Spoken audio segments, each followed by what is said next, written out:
Ako ay si Harvest, ikinagagalak ko kayong makilala, sabi ng halimaw bilang pagpapakilala. Harvest, maari bang tayo ay maging isa? Tanong ni Keynes sa halimaw.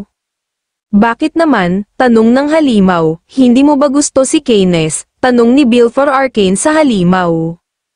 Hindi ganoon ang ibig kong sabihin, mas magiging epektibo kung si Arin ang aking makakasama. Si Arin ay nanirahan sa Ladom sa loob ng 10 taon, at bukod kay Keynes, walang kahit isa ang nakakakilala sa kanya. Ngunit, sa pamamagitan ng paglaban, nagkaroon ng mataas na pakiramdam ang kanyang kaisipan. At saka isa pa, nagagawa niyang makita ang mga bagay na hindi nagagawang makita ng mga normal na tao, sagot ng halimaw. Iyon ay ang tinatawag na First Sutra, isang natatanging disensyo ng utak na kinikilala ang mga bagay na parabang ito ang kauna-unahang pagkakataon na magawa ito, at nakikita din ito ang tunay na anyo ng isang bagay, sagot ni Belfor Arcane. Gamit ang overflow ni Arin, maaari mo itong mahanap kahit saan man siya naroroon, at maaari mo din siyang dalhin dito at pati na din si Keynes, sabi muli ng halimaw. Nagkakamali ka, masyadong mabait si Arin, kaya naman, kay Keynes ka nararapat, sabi muli ni Belfor Arcane sa halimaw. Alam ko na ngayon Belfor, ibinigay mo sa akin si Keynes dahil ganito na ang binabalak mong mangyari sa simula pa lamang, sabi ng halimaw. 1 minuto pagkatapos ng pagsabog na nagmula sa pag-atake ni Shirene sa halimaw, ito ay lumipad paitaas. Keynes, hindi magtatagal ay sasabog na ako, tatapusin ko na ang ating ugnayan, sabi ng halimaw kay Keynes. Javi, hindi maaari, huwag mong gawin iyan, sigaw ni Keynes at patuloy pa din itong nakakaramdam ng sakit. Itinatanong mo sa akin kung bakit nais ko ng kapangyarihan. Ito ay dahil kay Arin, si Arin ang aking nag-iisa at natatanging liwanag. Kailangan ko siyang protektahan sa mundong ito, sabi ni Keynes. Nang dahil sa sobrang lakas na kapangyarihan na tumama sa halimaw, ito ay tuluyan nang ang sumabog, habang si Keynes naman ay nawalan ng malay. Ikaw, alam mo ba kung ano ang nagawa mo? Sumagot ka. Binabalak mo ba talagang patayin ang lahat ng naririto? Tanong ni Shirene kay Belfor Arcane. Ang iyong ekspresyon na iyan, para bang pamilyar sa akin iyan. Ang iyong imahe ay katulad ng kay Alphys, 40 taon na ang nakakalipas, sagot ni Belfor Arcane. Tumahimik ka na, itigil mo na ang lahat ng ito, hindi mo sila dapat idamay sa kung anuman ang nangyari sa nakaraan, isang malakas na sigaw ni Shirene. Hahaha, alam ko na kung bakit tinuturuan ka ng tusong Alphys na iyon. Mayroon ka din kasing katangian ng liwanag ng omnipotence. Ibig sabihin lamang noon, mayroon siyang balak na gawing masama sa iyo, sabi muli ni Belfor Arcane. Ano bang mga nalalaman mo? Sabihin mo sa amin ang totoo, seryosong sabi muli ni Shirene. Alam ko ang lahat, ang headmaster na si Mir Alphys na inyong nirerespeto ay aking estudyante, sagot ni Belfor Arcane. Si Shirene ay sobrang nagulat sa lihim na isiniwalat ni Belfor Arcane sa kanila. Hindi kasi niya inakala na ang kanilang headmaster ay naging estudyante pala noon ni Belfor Arcane. Si Alphys ay medyo matalino, ako ay masaya dahil naturuan ko siya. Pero, binulag siya ng kanyang kasakiman, itinapon niya ako sa impyerno at sinunog ang aking mga ginawa buong buhay ko. Ginawa ko ang lahat para siya ay matulungan, ang kanyang asawa ay namatay din ng walang kabuluhan, paliwanag ni Belfor Arcane. Ginawa ba talaga iyon ng headmaster? Tanong ni Nade na may halong pagkagulat sa kanilang mga nalaman. Sabihin mo sa amin ang lahat ng nangyari noong nakaraang 40 taon, sabi naman ni Teacher Ethele kay Belfor Arcane. 40 taon na ang nakalipas, ito ang talaan ng pinakakahangahangang oras ng buhay ni Mir Alphys. Si Mir Alphys ay nanalo ng Golden Circle Award. Ang parangal na iyon ay ibinibigay sa salamangkero na nakamit ang pinakamahusay na tagumpay sa taong iyon. Ang lahat ay hangang-hanga kay Alphys at tinawag nila itong henyo. Nagawa kasi ni Alphys na lagyan ng liwanag ang mga butil pati na din ang mga alon. Nang dahil dito, si Alphys ay tinawag na nilang Mirlight. Napakagaling talaga ng aking kaibigan, akalain mo bang makakagawa ka ng isang napakalaking bagay na tulad nito? Akala ko noon ay gulo lamang ang kaya mong gawin, ngunit nagkamali pala ako. At syempre, nang dahil sa iyong karangalang natanggap, kailangan nating magdiwang, sabi ni Clump kay Alphys. Oo naman, kaya nga lang, pagkatapos ko pang makauwi sa bahay, sagot ni Alphys. Umuwi na ng kanilang bahay si Alphys at dala-dala nito ang parangal na ibinigay sa kanya para ibigay sa kanyang asawa. Erina, mahal ko, narito na ako, sabi ni Alphys at pagkatapos ay pumasok na ito sa loob. Mahal, nakabalik ka na, kamusta? Sandali lamang at nagluluto pa ako ng ating makakain, nakangiting sabi naman ni Erina. Para sa iyo ang Golden Award na ito, tingnan mo at may nakalagay pa itong selyo ng imperyo, sabi muli ni Alphys at isinuot nito kay Erina ang medalyang kanyang natanggap. Binabati kita mahal, ibig sabihin nito, kinikilala ng buong mundo ang iyong mga ginawa, nakangiting sabi ni Erina. Umuwi ako dito dahil sa nais kong magdiwang, sabi muli ni Alphys at kinarga nito si Erina. Magdiwang, saan naman? Tanong ni Erina, hindi na sumagot si Alphys at sa halip ay umakyat agad ito patungo sa itaas ng kanilang bahay. Mahal, sandali lamang, masusunog ang aking niluluto, sabi ni Erina. Hayaan mo siyang masunog, dahil pakiramdam ko, masusunog na din ako, sagot ni Alphys. Si Mir Alphys ay nasa 20 taong gulang. Siya ang naging pinakatanyag na salamangkero sa buong kontinente. Nakatanggap siya ng mga handog mula sa buong mundo, ngunit hindi inuuna ni Alphys ang kanyang sariling mga benepisyo, at sa halip, maingat niyang pinipili ang mga handog na kanyang tatanggapin. At nang dahil sa kanyang kakayahan, ang kanyang halaga ay tumaas ng walang katapusan. Gayunpaman, ang pamilya nila ni Erina ay hindi sang-ayon sa kanilang pag-iisang dibdib. Ayon kay Alphys, kailangan lamang nilang maghintay ni Erina dahil balang araw, siya ay magiging tanyag at pag nangyari ang araw na iyon, siguradong ang kanyang pamilya at ang pamilya ni Erina ay walang ibang pagpipilian kundi ang tanggapin silang dalawa. Kinabukasan, isang grupo ng mga lalaki ang pumunta sa bahay nina Alphys at Erina at isa na sa mga ito ay si Sheriff. Hinahanap nila kay Erina si Alphys at ang mga ito ay nagpakilala bilang kaibigan ni Alphys kaya naman, pinatuloy sila ni Erina sa loob ng bahay habang hinihintay si Alphys. Malalim na ang gabi nang dumating si Alphys sa kanilang bahay. Ngunit pagpasok nito, nagtaka siya kung bakit wala sa loob si Erina. Nagpatuloy siya sa pagpasok ng bahay at pagdating niya sa tapat ng isang silid ay may narinig siyang ingay kaya naman nagdesisyon siyang pumasok dito. Pagpasok niya ng silid, nagulat siya sa kanyang nakita. Isang grupo ng mga lalaki ang nag-iinuman at halos lahat ng mga ito ay lasing na habang si Erina naman ay nasa isang tabi at kumakanta. Nagalit si Alphys, kaya naman, agad na nilapitan nito si Sheriff at sinuntok niya ito ng napakalakas. Nagpaliwanag ang mga lalaki na hindi nila sinasadya ang kanilang ginawa, nadala lamang sila ng kanilang kalaasingan. Ngunit, hindi tinanggap ni Alphys ang kanilang mga paliwanag. Pagkatapos noon, ang mga lalaki ay nagpasya ng lumabas ng silid at tuluyan ng umalis ng bahay. Galit na sinigawan ni Alphys si Erina. Ipinaliwanag ni Erina kay Alphys na sinabi ng mga lalaki na kaibigan daw nila si Alphys kaya niya ito pinatuloy sa loob ng kanilang bahay. Ayon kay Alphys, bakit daw naniwala si Erina sa mga sinabi ng mga lalaki? Hindi naman daw alam ni Erina ang hitsura ng kanyang mga kaibigan. Si Alphys ay sobrang galit na galit dahil sa nangyari at ito ang naging dahilan ng naging pag-aaway nila ni Erina at hindi na nito naiwasang mapaluha ng dahil sa sobrang galit. Matapos noon, nagpasya muna si Alphys na lumabas upang maglabas ng sama ng loob at nakipagkita ito kay Clump. Isa akong basura, nagawa ko iyon sa nag-iisang babaeng nagpakasal sa akin, sabi ni Alphys.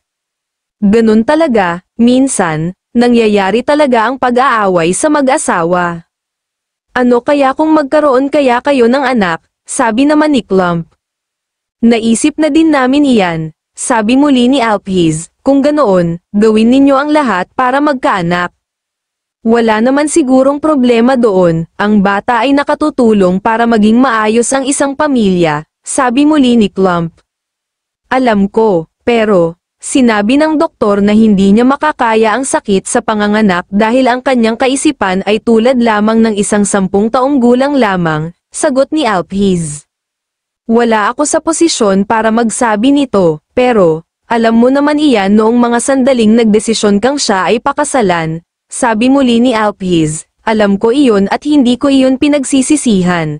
Sabi naman ni Alphys, kung ganoon, anong ginagawa ng isang matalinong lalaking katulad mo? Tanong muli ni Clump, nang dahil sa tanong na iyon ni Clump, nakaisip si Alphys ng isang paraan upang mangyari ang mga sinabi ni Clump.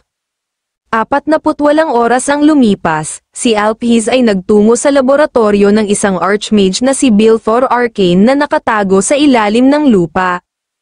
Ikaw ba si Bilfor Arcane? Tanong ni Alphys kay Bilfor Arcane matapos nitong magawang makapasok sa loob ng laboratorio. Nag-iisa ka, ibig sabihin, nalagpasan mo ang lahat ng mga halimaw at bitag ng mag-isa lamang. Kung ganoon, sino ka at anong ginagawa mo dito? Tanong ni Bilfor Arcane kay Alphys. Ako si Mir Alphys, nagpunta ako dito dahil nabasa ko ang thesis na iyong ginawa tungkol sa research on memory storage, sagot ni Alphys. Interesante, ang henyo na tinaguri ang Mir Light na nagpakilala ng quantum theory of light ay interesado sa itim na salamangka, sabi muli ni Bilfor Arcane. Ang dahilan kung bakit ko gagawin iyon ay dahil nais kong ibigay sa aking asawa ang aking memorya, sabi muli ni Alphys at ito ay tuluyan ng nawalan ng malay. Makalipas ang ilang oras ay nagising na si Alphys. Anong nangyari sa akin? Tanong ni Alphys na para bang hindi niya nalalaman ang kanyang ginawa. Nakita ko ang mga tala na iyong isinulat at napansin ko na ang mga ito ay medyo kawili-wili. Pag-iimbak ng mga memorya sa pamamagitan ng paggamit ng pagsipsip ng itim na salamangka. Sa kabilang banda, nagtatatag ka ng isang likhang kaharian ng isip na may salamangka ng liwanag. Ayon pa dito, ililipat mo ang memorya na nakaimbak sa kaharian ng isip na gawa sa mga photon sa pamamagitan ng assimilation at gagamitin mo ang liwanag bilang daluyan para maipasa ang mga impormasyon. Ito ay isang orihinal at napakagandang ideya, gayunpaman, ito ay paglilipat ng buong buhay ng isang tao sa iba. Hindi ito magiging madali, at saka isa pa, ang katangian ng tao ay isa pa ding maaaring maging problema, sabi muli ni Bilfor Arcane. Nakikiusap ako, gawin mo akong iyong estudyante, nais ko itong subukan. Nais kong protektahan ang aking asawa laban sa mundong ito. Seryosong sabi ni Alphys. Mayroon lamang akong isang katanungan bago ako magdesisyon. Pumayag ba ang iyong asawa sa gagawin mong eksperimentong ito? Tanong ni Bilfor Arcane kay Alphys. Matapos ang pakikipag-usap ni Alphys kay Bilfor Arcane ay umuwi na ito sa kanilang bahay upang kausapin si Erina. Imposible iyang mga sinasabi mo, isang kriminal ang Bilfor Arcane na iyon. Anong naisipan mo at nagpunta ka sa kanya, nababaliw ka na bang talaga? Nais mong magtanim ng memorya sa utak ng tao. Imposible iyang binabalak mong gawin, galit na sabi ni Clump.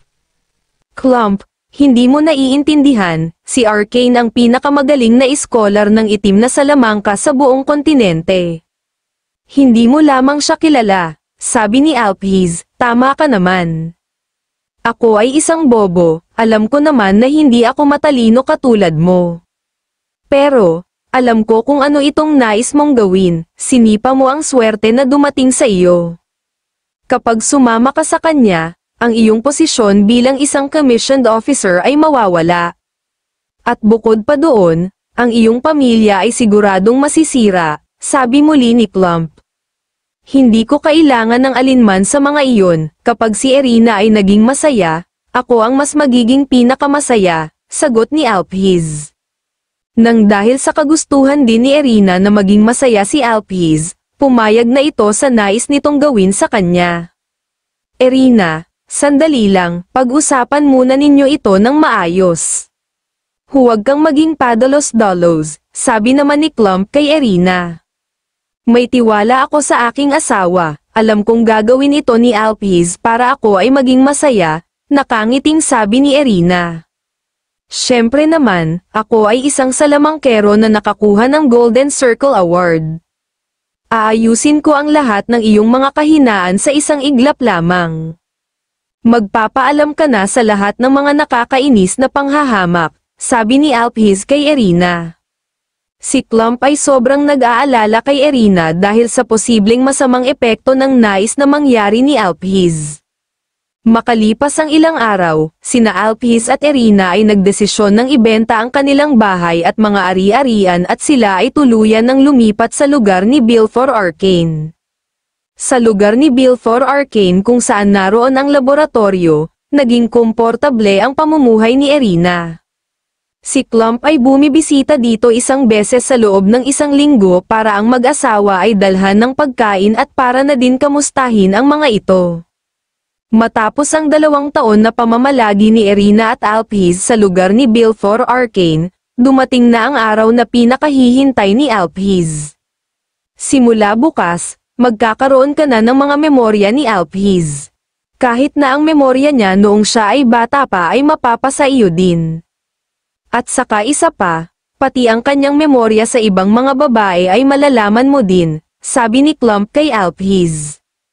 Ha, tama ka, sagot ni Erina kay Clump, magiging maayos ka na Erina. Sisimulan ko na ngayon, sabi ni Alphys kay Erina. Maraming salamat mahal, sagot ni Erina, bakit ka nagpapasalamat sa akin?